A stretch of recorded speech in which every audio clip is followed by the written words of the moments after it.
Alright guys, we got the skill for all the new JJK unit. The rest of the note is going to be about the events and the upcoming summon banner and all the stuff that you know is not very important, okay? All the events are usually pretty easy, so you can just play it, get all the rewards, and that's about it. The most important thing is going to be the skill of all the unit, so let's dive right into it. First, we have the Gojo. Please don't be shit. Let's start up with Fire Gojo. Skill 2, we have Curse Technique Reversal Red. Always perform an attack that has an attribute advantage on the enemy and decrease its defense for 2 turns. Skill 3, Infinity Passive. Once per turn, offset the damage taken once when you are attacked during an enemy's turn. Increase the damage you deal by 50% if you get a turn without getting attacked for 1 turn. So if Fire Gojo get attacked, he would not get damage, but then it's only once per turn, so, you know, multi-hit and all the other stuff can still kill him. But if he doesn't get attacked, then he does more damage the next turn. He can stun and defense break, which is not too bad, but the defense break skill is not a multi-hit, so there's no follow-up damage unless you get a violent proc, for example. To me, so far, it looks like a fancy Water Dowsim, Water Poison Master. You don't want to get hit, and you want to do more damage next turn, so I think it's going to be great for guild content, for example, where you can manipulate the element so that you don't get attacked and you do more damage, which is not too bad. I like this, but a 5-star unit with this simple skill set, not too sure. Awakening probably going to be crit rate, and I hope he has a decent leader skill like attack leader skill, for example, or speed leader skill. We've seen the water one before. He's going to get attack bar, it's going to steal the enemy buff, and he can stun. Very solid support unit, I like that. Wind 1 is going to be a defense type unit as well. We have a skill 1 stun, skill 2 with the strip and steal the enemy buff. Skill 3 will be limitless, grants invincible on yourself for 1 turn. Got a shot, not gonna lie. Then attack all enemies to deal damage that scale with defense and provoke them for 2 turns. So we have AoE provoke, but it's an actual attack, which means you can glance, you can crit the enemy and give them attack bar. So there are a lot of things that are not very beneficial when you actually have to attack the enemy, like for example Vert Revenge. So not a big fan of that, but we have AoE Provoke and Invincible, but only for 1 turn though. So you don't want to build this guy on Vile because you can Violent Proc after Invincibility, and that's kind of lame. It should be 2 turns to be honest. So I think it's gonna be a Despair unit because you have AoE attack in both skill. So I think Despair build is gonna be okay. Despair Revenge potentially, and it's gonna be like a CC tanky unit. So far, this one looked like a Cigar-ish with the AoE Provoke, but no attack bar reduction, no cooldown reset, and a strip that might not be reliable. Not sure if I'm a huge fan or not, but it's okay. And remember guys, any one of this might get buffed in 2 to 4 months, so they might get stronger. This is like the incomplete version of this unit. Next up, we have the LD5 Gojo. First, it's going to be the Light Gojo. We have skill 1 stun, skill 2 with the buff stealing, and skill 3 will be Hollow Purple. Remove all harmful effect of all allies and attack all enemies to deal damage proportionate to your defense. Ooh. AoE cleanse and then AoE attack that scale with defense. The damage increase up to 200% by the number of harmful effect removed. Oh.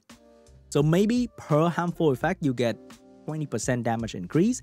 For 10 debuff, you get 200% damage increase, which can be interesting. In addition, increase your attack bar by 20% each when an ally receives a harmful effect while the skill is on cooldown. So after you attack, you might gain attack bar if they debuff your ally. Okay, so we have AoE strip and then AoE damage, but the AoE damage skill has no debuff. So not sure how good that will be. This might be like a Virat AoE big damage situation. So the best friend for Light Gojo will be Ritesh, the Wind Beast Monk with the AoE defense buff and defense break. But you kind of want to take turn 2 because you want to cleanse some debuff to boost your damage output. A little bit too much condition for not even ignore defense damage and no extra debuff. And if you don't cleanse anything because you build your team well with will runes and whatever, then you don't do more damage. I think there should be at least a condition where if there's no harmful effect to be removed, then he gets something. Dark 1 will get Domain Expansion. So skill 1 will be stun, skill 2 will be the defense break single target, and skill 3 will be Domain Expansion. Attack all enemies to grant Oblivion for 2 turns and stun them for 1 turn. Here is your second AoE Oblivion unit in the game that comes with stun, which is pretty good. And then defense break. And the skill 1 can stun as well. Gosh. So much better than the stuff that I'm using. That is crazy. Oh my goodness. I like this guy. Okay, this guy is probably the best of them all. For sure. Like, for sure, the dark one is the best of them all. I mean, the dark Gojo is the one that looked the most like the one in the anime. So I guess that's fair. We got the fraud Gojo with a white attire that have a very not so cool skill. Next up, we have Yuji. First will be the fire Yuji. We have seen him in the previous note. So this guy is going to be specialized in destroying HP, which means it's going to be great against the current meta with Byung-chun on defense. He's going to destroy all that HP and make that unit weak, which is not too bad. We can deal with that. Water Yuji. Skill 2 will attack the enemy 4 times with the first 3 hits, each having a 50% chance to leave a branding effect. And the last hit will destroy enemy HP as well by 100% of damage dealt. Another destroy kind of guy. The following hit deal 20% more damage if you land a critical hit. So if you have defense break there, and the first hit crit and land the branding, the next hit's gonna do 20% more damage and then multiply with the branding thing as well. So potentially that's gonna hit really hard. But then if you kill the enemy, is there a point to destroy? I'm not too sure. But right now the siege defense is the revive meta with Nana. So maybe destroy is actually kind of good. Soul Strike, ignore all effect that resist death when you attack the enemy on your turn. If you kill them, what's the point of destroying? Bro, they can't even... Huh? Wait, but then effect that resist death is not anti-revive, okay? It means you can one-shot a Theomas, it will be revived, and then you will kill it again. The target defeated by your attack cannot be revived. Wait, hold up. If enemy can't resist death and cannot be revived, what's the point of destroying them, their HP? If you're not coming back to the battle at all, then what's the point of destroying the HP? I don't get it. I really don't get it. But this guy seems like a very hard-hitting unit, and it will kill everything, which is really cool. Cannot kill Odin though, because it's a water unit. Win Yuji will be a 4-star unit. Okay, skill 2 will be the decreased defense and then destroy and then get free crit rate. Skill 3 will attack the enemy to remove all buff and absorb attack bar by 50% and always land as a critical hit. So this guy would not need to have a lot of crit rate as well because it's going to crit all the time. He's going to strip, absorb attack bar, defense break. Very solid attacker, as I can see right there. Not bad. We need to see the damage output though. Light Yuji will be the 4-star unit. We have the skill 2 that does 4 attack. And then we have branding. We have destroy max HP. And then we have extra damage. The passive will be poison immunity. Gains immunity against continuous damage and inability effect. Increase your attack bar by 30% whenever you resist a harmful effect. Huh? How's that supposed to be good in PvP? I'm not sure though. If you put this guy on defense and they're trying to continuous damage you, you will be immune to that. I feel like this kind of passive is only really good when they are the enemy in the TOA stage, right? All the enemy that resist dots are very annoying. And this guy is going to be one of that. But in PvP, being immune to continuous damage kind of lame. Immune to inability effect is pretty good though. So this guy might be like a budget fire monkey potentially. But nothing about him scream being tanky though. So that's a problem. And he doesn't get faster. He does get attack bar though. So let's see how good he actually is. But I feel like it's going to be more annoying in TOA than in actual combat. Dark Yuji will be a 5-star unit. We have the decreased defense and destroy, free crit rate, Black Flash, Barrage, grant endure effect on yourself for 1 turn. Oh god, I hate 1 turn buff so bad. And attack the enemy target 4 times with attack that always land as a critical hit. Oh my god. All these units are crit damage user. They don't need to have crit rate. In addition, decrease your skill cooldown by 1 turn each if each hit damage is 15% more of the enemy max HP. Oh, so if you hit really hard, you will just get the skill back pretty much because you attack the enemy 4 times. So if the skill has 4 turn cooldown and you do a lot of damage each attack, you get the skill back instantly. And if you violent proc, you can do it again. That is pretty much it, right? I don't feel like the endure thing is good. I feel like it should be grant attack buff on yourself and attack the enemy, not endure. I don't know why endure is there, but attack buff or speed or whatever is gonna be so much better than endure. So far for all the UG, I like the water one the most, and I feel like most of us will get the wind one, so the wind one doesn't seem too bad. Other than that, the fire one seems like a meta counter.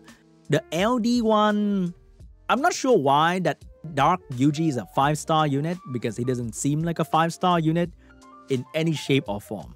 Okay, the light one might be usable in Siege because he's immune to stun, which is pretty good for Siege offense potentially, because the meta is Dark Series and they are usually built to spare and they stun you. Very annoying.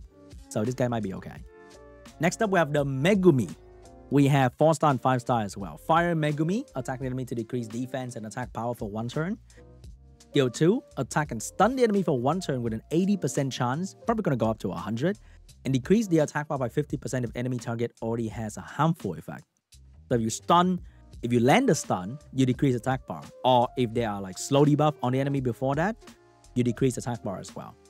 Skill 3 is a passive. Increase your attack bar by 20% whenever an ally, excluding yourself, get attacked. In addition, remove 1 beneficial effect from the enemy target with a 30% chance when you attack the enemy. Oh, he can strip every turn that he attack or when he revenge, and he gain attack bar when they try to attack your team. So it's very similar to Gio. Gio can karma and stun and defense break. This guy can strip, stun, decrease attack bar, decrease defense, and attack break.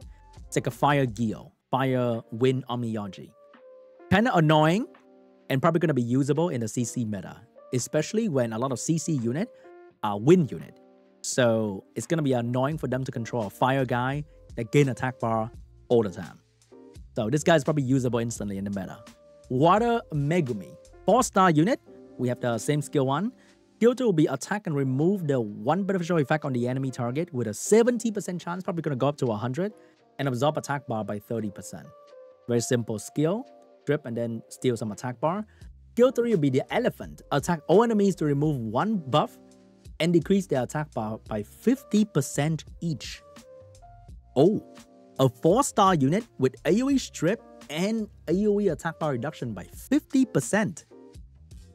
Yo, that's kind of good, right? That is actually kind of good. That's like Wind Robo-ish.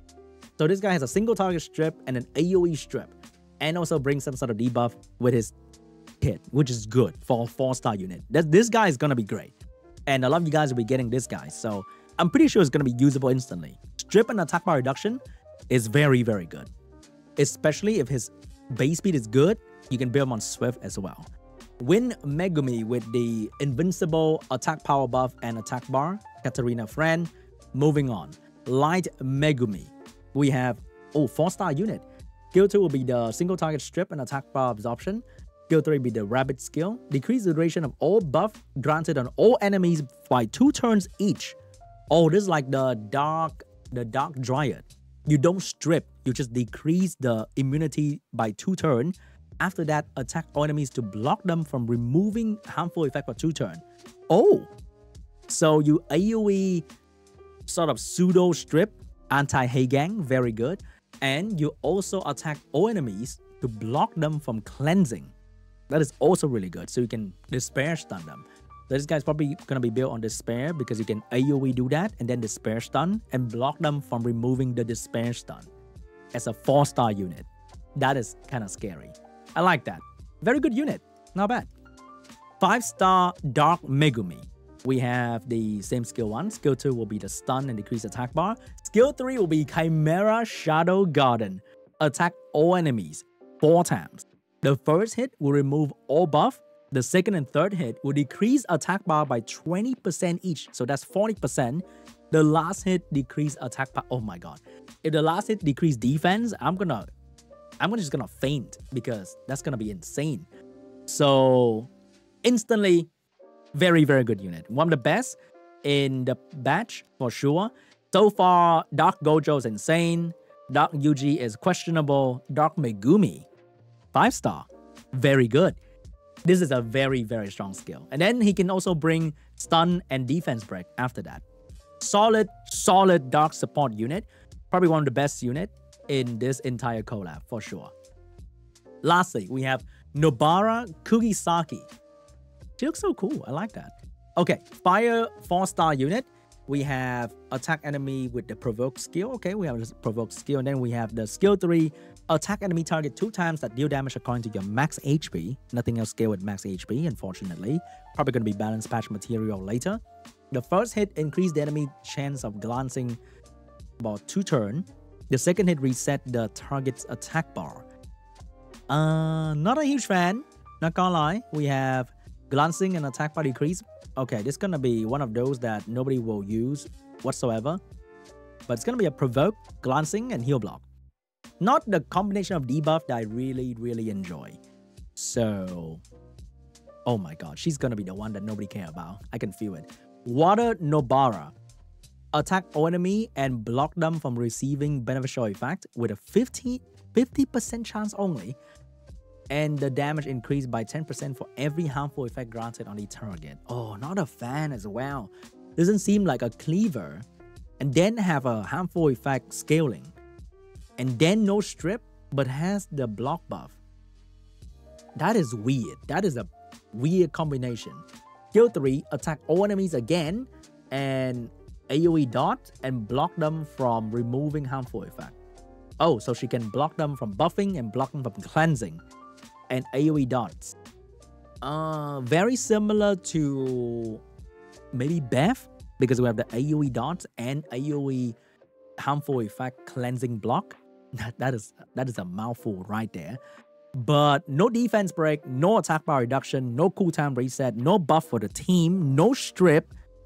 A follow-up unit without defense break and attack bar reduction is just not a good thing to see. Okay, another unit that I don't really like, to be honest. For now, Win Nobara. Skill 2 will be the provoke skill. Skill 3 will be decrease your HP by 5% and the HP of all enemies by 15% each if you have a harmful effect when you gain a turn. Yo, I like that. Oh my god. So if she has like a usual debuff last 2 turns, she go and then she Violent Proc, she lose 10%, enemy lose 30%. 30%. That's a lot of HP loss. And she doesn't even have to do anything. She just have to take a turn. Oh my god. And it happened at the start of the turn as well, I think. Wow. Oh my god. That is amazing. I like this girl. And she has provoke, so she's more likely to get debuff on her. Like attack break, stun, whatever. Oh my god. That is amazing. I love this unit. The first 2, not a fan. The Win one, I like that. Light Nobara, we saw that already. I can't wait to see what that skill 3 with no cooldown looks like. Dark Nobara is a 4-star unit. Can be really good, can be really shit. This is the one. This is like all the other collab has a shitty LD 4-star unit. We have skill 2 will be the AoE buff block. Skill 3 will be defense break. And the second hit deal damage that increased by 100%. Ooh, 100% is a lot. Extra damage, by the way. I don't like the skill 2, but I really like the skill 3. So, usable. Not garbage, okay? Not garbage. So far, Fire and Water Nobara, not a fan. The rest, I'm interested. And that's it for the skill review first impression. Let me know what you think about the collab unit down below. Of course, they're going to look underwhelming at the moment. But in 2 to 4 months, they might be buffed. They might be SWC meta relevant. Nobody knows. But right now, treat this as like incomplete version of these units. It's weird to say that, but that's how this company does things. So let me know in the comments what you think, and I'll see you guys in the next video. Bye-bye.